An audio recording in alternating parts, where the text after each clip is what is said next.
Hey guys, welcome to Warped Curry. I am one of your hosts, Vaishali. I am Yogi.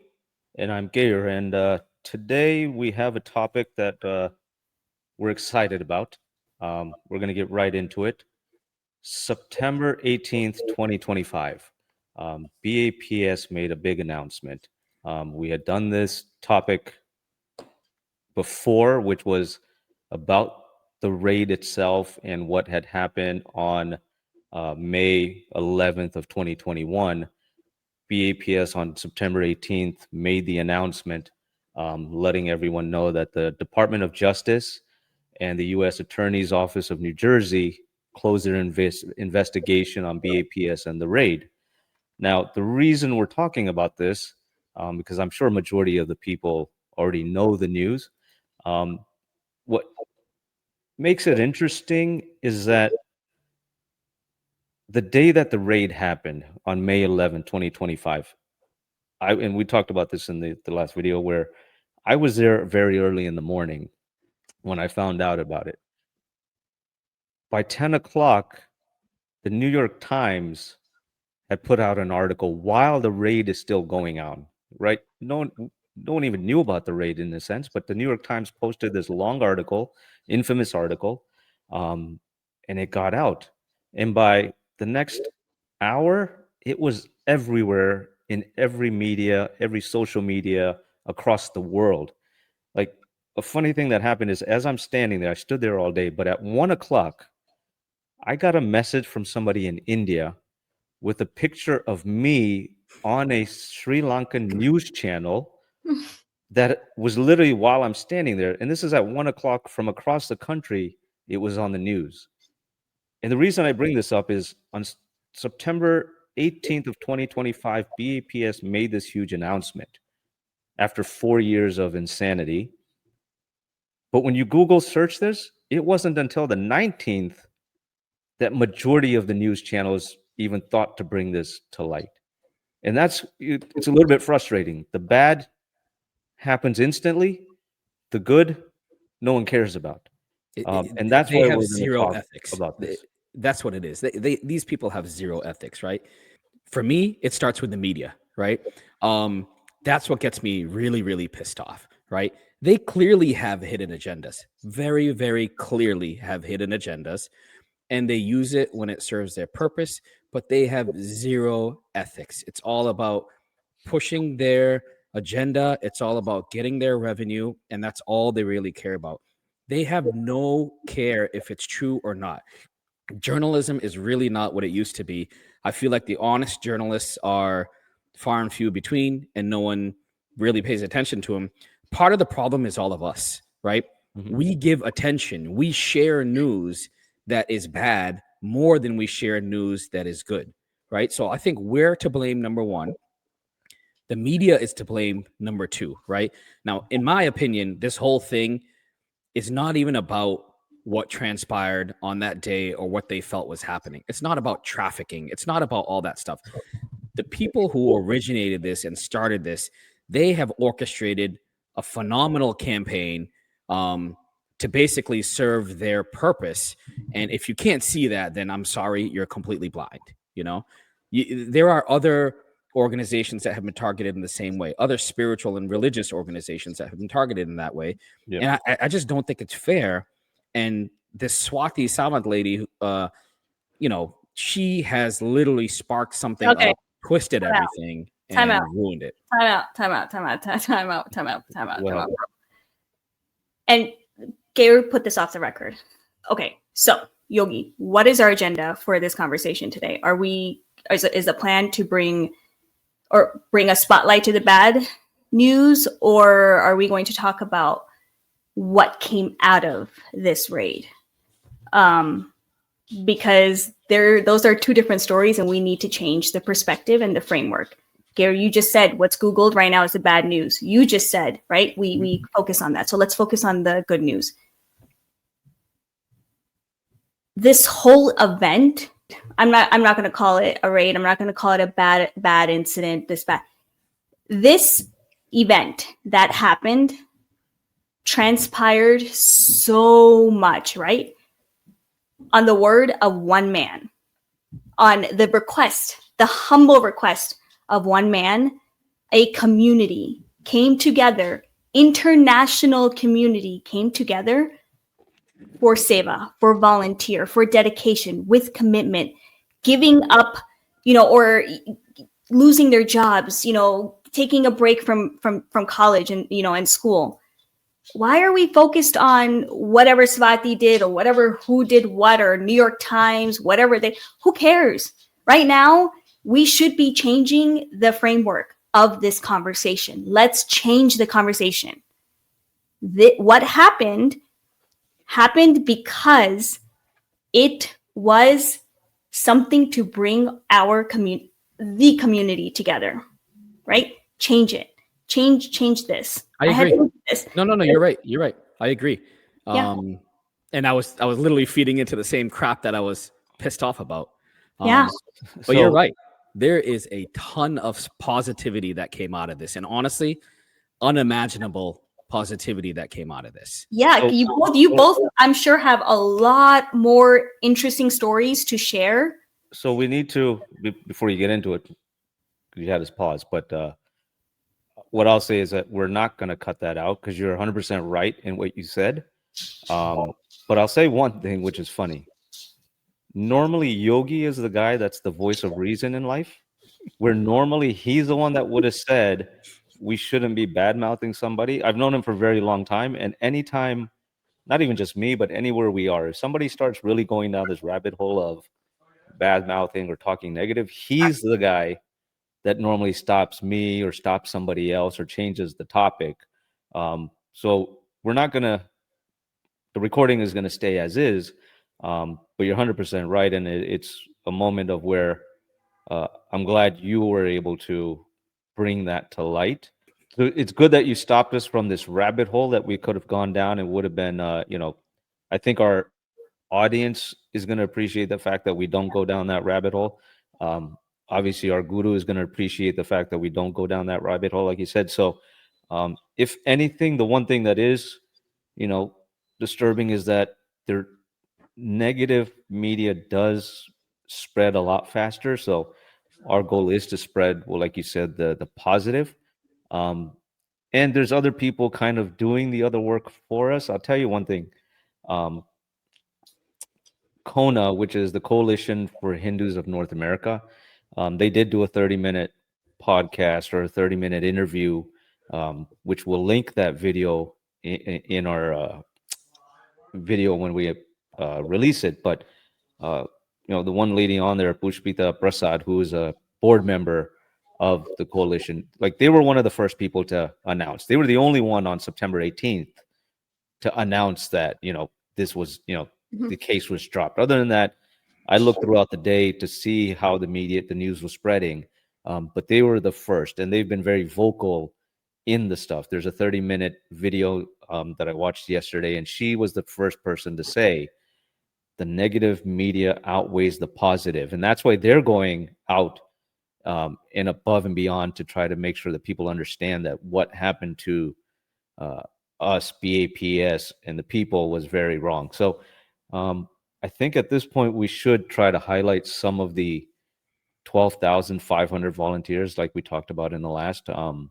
You're right, because I was there for the last 5-6 years, and there's thousands of people that I've met that definitely deserve to be heard over people like Swati Savant and all these others. Yogi, you've got people that that yeah. No, dedicated. You're right, Vaishali, and I'm glad you reeled me back because it was about to get ugly. Because I feel like punching a wall sometimes when I hear about this, and it's honestly because the organization does so much good, and it happens in so many ways. And this to me is like it's a once in a Yug type of event. In all honesty. So let's do that, right? Let's talk about what good the organization actually does, and especially this event. I remember volunteering for prior to this event, right? And we were like, we had, whatever team I was volunteering on, whether it was lighting or IT, whatever the case is, right? We would always be struggling to find folks to help, kind of like, hey, this is an easy task. It's an administrative task. we'd have to pay someone to do it, or we could have a volunteer do it. And we were kind of leaning more towards paying professionals to do it because we just didn't have the volunteer force. After this event happened, you would think, someone not associated with the organization would be like, well, they're done now. Quite the opposite happened. Like, so many people came in to support the organization. So many people came in to volunteer. It's like we had an abundance. And so much of the stuff that we were like, oh, we have this guy, this guy, this guy. And everyone was doing it with such love and such care. It was honestly better than paying someone to do the work. The attention to detail that the volunteer served with, it's like if your responsibility was to clean a certain area, it was as if they were cleaning their own room. That's how much ownership people took. My father is someone who always volunteered from the inception of this project. After this happened, like, he was down there full time, and they have a group of engineers that were down there also full time, and they got so engrossed into the project after this. It's like they got more motivation. They met people from all over the country, in fact, all over the world. I know folks who literally dropped everything they had. They're at pivotal moments in their career, and they pretty much dropped it all to say, you know what, I'm going to go volunteer, and I'm going to do something that's not for me. That's the key. What people need to understand is, you hear these numbers, 12,500 volunteers, great. I mean, within BAPS, naturally, we understand it. If you're not actively going to a BAPS Monday or involved with the organization, you might just be like, oh, great number, they had volunteers. No. Think about it. Think about how much you would actually give up. I'm not talking about money. I'm not talking about donating resources. I'm talking about time, something that is invaluable. Month on too, right? Like, it's not like they were there for like good volunteers. Years. And when you say abundance, I know on our end, being on the West Coast, close to the West Coast, that you like there was an abundance where you had to sign up like to get a slot to volunteer. Yeah. And I think that is just impactful in itself. I know of families where like everyone wanted to go, 2 kids and the parents, they all wanted to go, and they're like, well, we can't shut down the business. So one person has to take a hit. And so they'd be like, all right, I'll stay. I'll hold the fort down. The rest of you 3 go. Don't worry. Which is also a seva in itself, right? Like that's.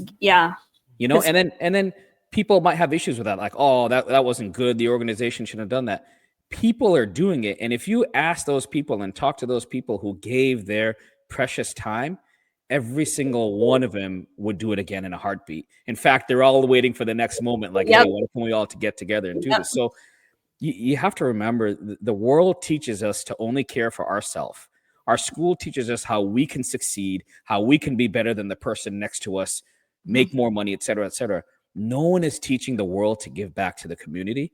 And to me, this is like the most pristine example of people being able to give back. And it's like clear as day. Yeah. So it's just amazing. The way I thought about it recently was that we had COVID right before that, right? 2018, you and I went to Hong Kong, which is where it started. Literally, we come back from Hong Kong and COVID hits the US and everything, right? Get your wish patient 0. Yeah, I'm like, well, hold on. It was near Hong Kong, it was Wuhan, but yeah. And the world stopped, and we saw, we're talking about BAPS, so we saw how everybody kind of became separated. Everybody was in their homes. Now, again, there was a benefit to that because the families, the nuclear family, as you want to call it, became much closer because they were home together. Especially for us, where we had the sabas happening online, the families became closer, but the individual mandirs became farther apart, right? You and I, we didn't see each other for months on end. Anybody else we didn't see for 3-4 years. Once this happened on May 11th, it brought 12,500 plus people to one place, back together. There was a thing where I remember before it was a mentality of people thought this Akshardham project was a New Jersey project. or it was just a Northeast project. And so you would have just a few amount of volunteers that would either come from New Jersey, or sometimes somebody would come from, DC or Boston or somewhere else. But once this hit, people were coming from across the world, right? Which I'm going to talk about a few of the people in detail. But, the first thing I remember, Yogi, you used to come every weekend or every 2 weeks, 4.5 hours, you and your dad would drive down. Once this happened, things changed. And as far as I can see, for the better. I mean, you can tell better of the story of your dad, but that's so many people's lives have changed. And then, I'll go into some of them that I'm kind of trying to recall right now while you talk. But Yeah, I mean, everything happened for a reason in my mind.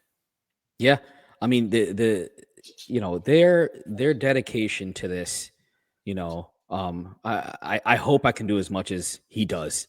I'm talking about my dad, when I'm that age, but like he literally wants to be there more than he wants to be at home, and that is not like our family is super happy. Like we're more than happy. But naturally, we miss him, so he comes back for Diwali, he comes back for New Year's, and all that stuff. We go down to visit him and everything. But I literally see him down there, and you think like, oh, he's volunteering. Here's someone in their 70s volunteering and everything. Like, oh, does that make sense? It's like they're back in college. The joy and the happiness that he's working with, and all of his respective engineers that are with him, and other volunteers and everything. The ownership, the feeling that they get, it's literally like they have made something out of nothing. And so it's just super inspirational. So there's a couple I know from Boston, Hiden and Ankita. They used to live in Boston. They literally took their entire family, their kids. They moved down to New Jersey, enrolled their kids in school there. Ankita held up the fort, took care of the kids and everything. He then volunteered full time for the organization and went through and did so many things, and did so happily. But they literally just picked up and said, you know what, we want to be a part of this, and we want to be we want to do something that's not for ourselves. Now, he could have stayed back. He's a super sharp person, one of the smartest engineers I know. He could have done something amazing up here in Boston with his current job, or he could have progressed more. But he said, you know what? He saw the bigger picture, and he wanted to do the seva. So as a family, they moved. He has 2 young daughters. They went to school in New Jersey. Once the project was done, now they're in Atlanta. But the point is that these are big decisions that people make to sacrifice their time for something that's greater than them. And I don't think you really see that anywhere else in the world. It's like really, really inspirational. Yeah. Yeah, I mean, you mentioned Hiran and them. So, he helped manage the Welcome Center and project and stuff for almost 2 years. And what he learned from there, he's now doing in Atlanta for that mandir, right? And so all these people, I mean, there's hundreds of stories of people came here not knowing what to do. I mean, 12,500 people, I can tell you out of that, barely 100 or 75 actually knew anything about construction. The rest of them were just here because they had a passion to help, and a want to help complete this structure, right? So, and then there was people that ended up helping that didn't even have to come on site. Like, I'll give you one example, which I ended up bringing a lot of the people there. Dr. Nisha, Janiel's wife, that Yogi and I, we both know. She, during these 2-3 years, if anybody had any issues on site with their eyes, they would go straight to her, and she would get them checked out. Incredible. She wouldn't charge them because she knew they were volunteering. So that was her seva to the people. If somebody got something in their eye, she would help take care of it. If something she could do herself, she would do it. If she had to send them to some specialist, she would help take care of that and facilitate it. So it wasn't just the 12,500 that came on site, but there was a whole community around it. Dr. Raj Mayer, that you and I know well from Boston, he was on site regularly, and if anybody got hurt, he would make sure. He worked at a local hospital. They went there, and he would help take care of everything they needed and help as much as he could. We had pharmacists. We had, everybody. There's a dentist, not even that comes to Mandir regularly, but a dentist nearby where even the Santos and Haribhaktas, if they needed something, they would go there and he would help take care of them. So it was a whole interesting world that never would have happened if this raid didn't happen. So it's actually very interesting that you mentioned a lot of, people that were able to help in their specialty, and especially members that are going to the mandir on a regular. There were some actually that were not part of the BAPS Sampradaya, organization that gave their seva and their volunteer and their dedication to this in their own way. For example, my in-laws, who are not avid, mandir going people, they opened up their home to a lot of volunteers. So that way these volunteers don't have to, use the money to get a hotel or anything like that, but accommodation, right? Something that is a big stress when you are traveling anywhere. And to open them, and they're elderly. My father-in-law has a lot of medical issues. My mother-in-law, already takes care of her. And so she would wake up early in the morning. She would make, like cha and like barakapawa at 3 a.m. So that way these men or, these ladies can go to mandir with a full, just nourished. So it's just incredible. This event, the humanity that it brought within each other and how it brought all of us together is just, it's phenomenal. And you know what? I'm going to add one more thing to that. It's not that everything happened for a reason. Everything happened for the reason. And this is the reason. So, you mentioned folks who are members, who are not active members. There were members who couldn't even make it there for whatever reason. Like, let's say they wanted, man, with all my heart, I want to go there, but I can't. And there was so much of that going on. We actually outsourced seva, and that was a team that was kind of put together. So what we would do is regionally, we'd be like, okay, we need boxes for planters. So we need to make boxes, right? Mm-hmm. So you might even have the volunteers on site to do that, but you don't have the room. We don't have the tools and everything because there's so many different teams working on everything. How do you make that happen? So we would say, all right, in New Haven or in Hartford or in DC or in Delaware, whatever mandir it was, we would say hey, how many volunteers do you have that can come locally, maybe a couple nights a week to your local mandir, do some seva, and then we'll load it all into a truck and we'll bring it on site. So we actually started doing that. There were stages that were made. There were planters that were made. Anything that could be made on site and transported. Folks were effectively doing remote seva, remote physical seva for Akshardham and Robbinsville, just because they couldn't be there. So again, the extent and the emotion that people did seva with, it's just, find any other organization that would have something like this. It's impossible. It's so hard. I think it's actually even safe to say when people think Robbinsville, Akshardham, it's a feeling now. It's not just it's not a word. It's a feeling. Yeah. That's all. That's you can't explain this entire event. We always used to say labor of love, London Mandir, labor of love, and it absolutely is. But this is this just took that phrase to the whole next level, Yeah, because I know there were some volunteers who were also not even Indian. Yeah, who were volunteering.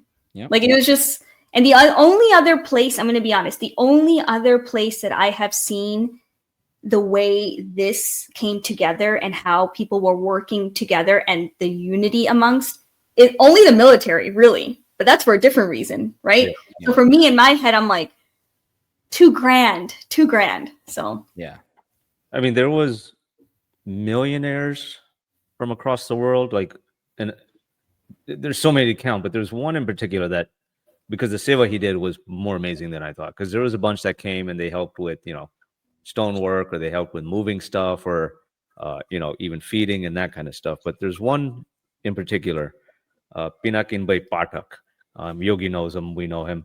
He's also, before all of this started 10 years ago, he helped donate a lot of the marble and the stone that was here.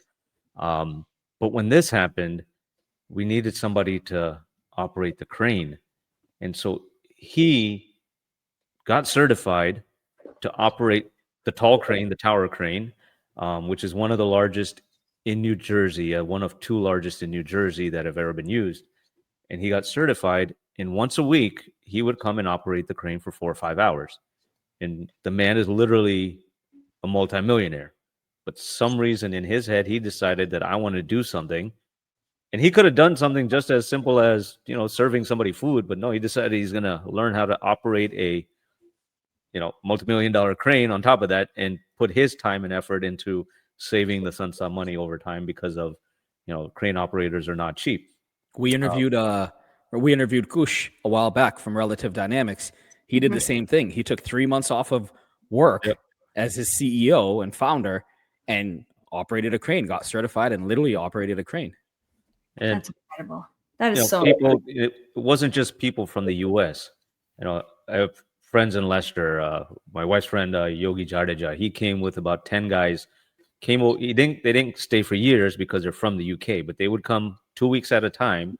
They came 3 or 4 times in the 3-4 years of this, and come from Leicester, UK to do this. People came from Africa, from India, Australia. I met guys, Canada, obviously, but it's people, the whole world came together.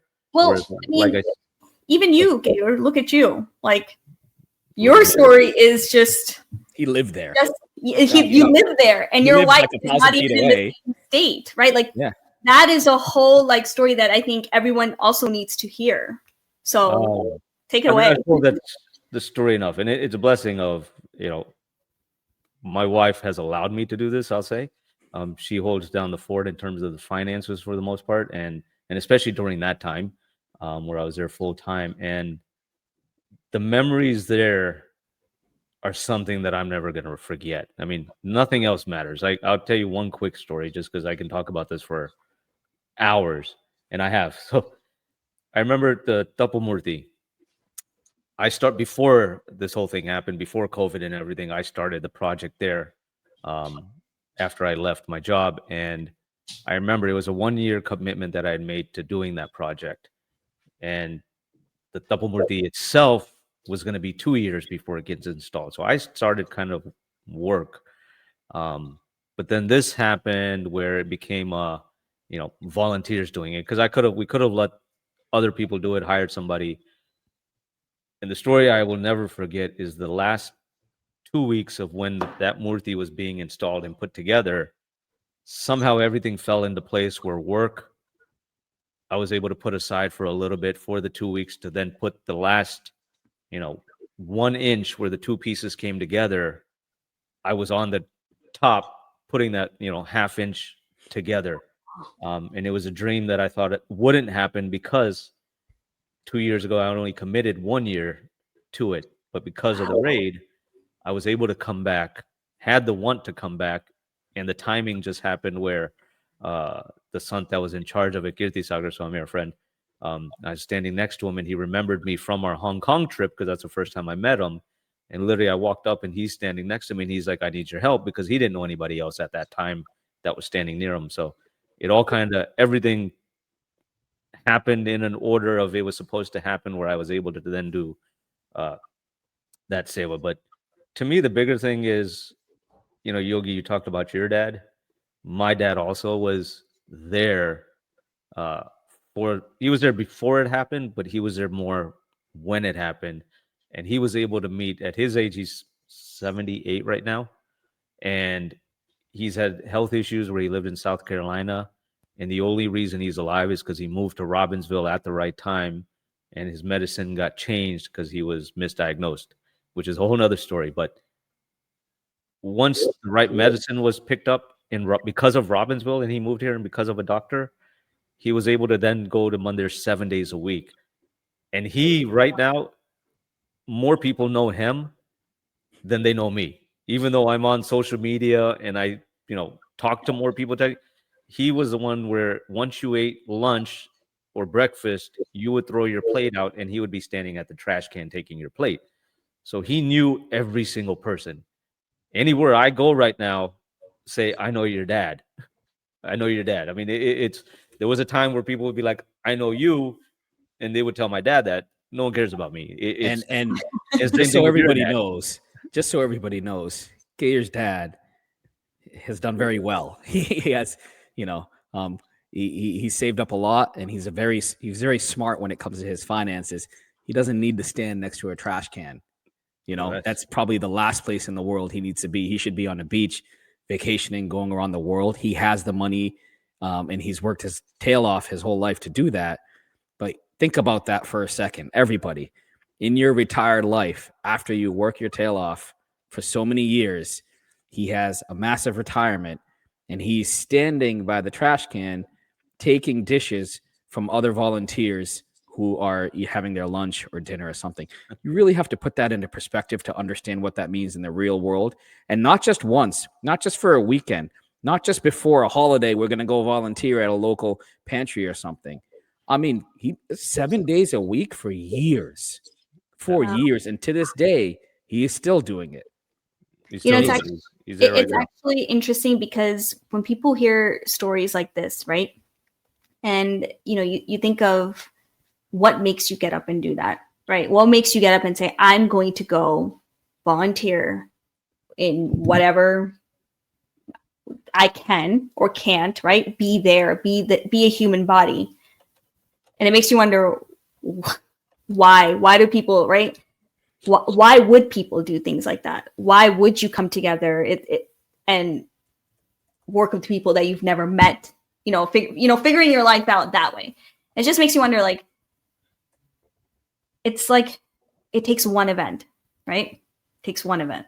Yep. So, and it makes you wonder, or it makes you kind of like right now, if you were to look, a lot of even like people volunteering at Munders, whether it's BAPS or, anywhere, just volunteering. I would bet, I would put money on it that it's probably increased because everybody now wants the Robbinsville experience in another way, right? So one man's request, and look what happened.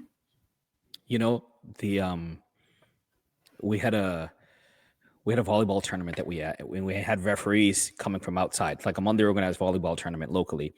And the referees came and they weren't members of BPS. And one of them says to me, man, it feels good when you don't do something for yourself. Like he just completely volunteered, his first experience, And what I was telling him is that volunteering gives you a high that you really can't get anywhere else.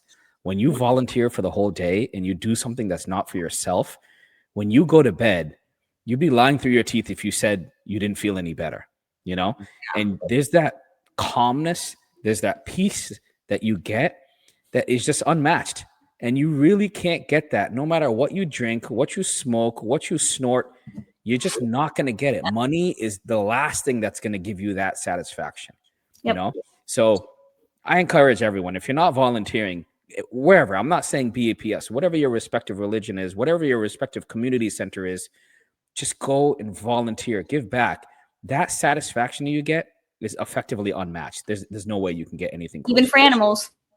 Absolutely. Even for animals. So no, I agree. I wish we can continue on going and telling all these stories. Gabriel, one day we got to get you to South Carolina or Utah to do some sort of goshti with this, because that'd be pretty cool. But one day.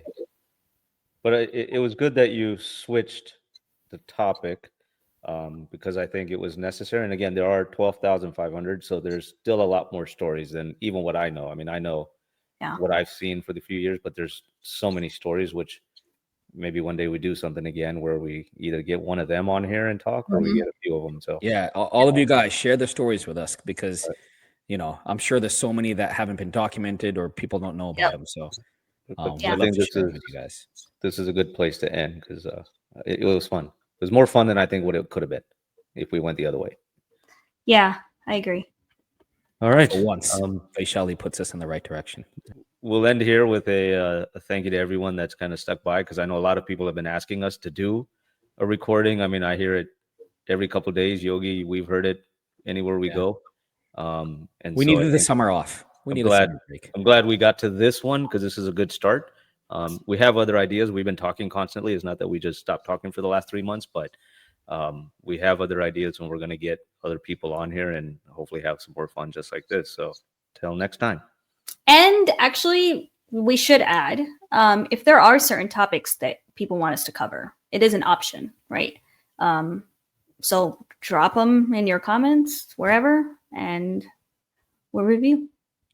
Take care, everyone. All right. Bye-bye. Peace.